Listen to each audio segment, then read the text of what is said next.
ত্রিপুরা রাজ্যে একজন বিখ্যাত কন্টেন্ট ক্রিয়েটর, বলেন কি? বিখ্যাত রোস্টার, যার নাম দাঁত পরা আনারস গু খায়া রাইকস। Hey, baby!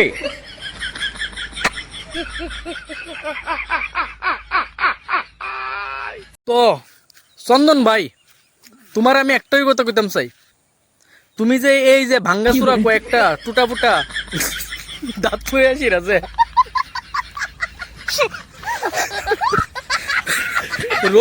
রোস্ট করো মানুষ রে, তোমারে তোমার কি একটু লজ্জা শরম কিচ্ছু লাগে না?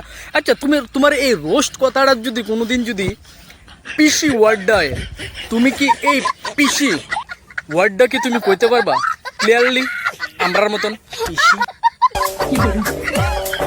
আচ্ছা চন্দন দা, ওখানে কত করে ক্লাস? 20 টাকা ক্লাস।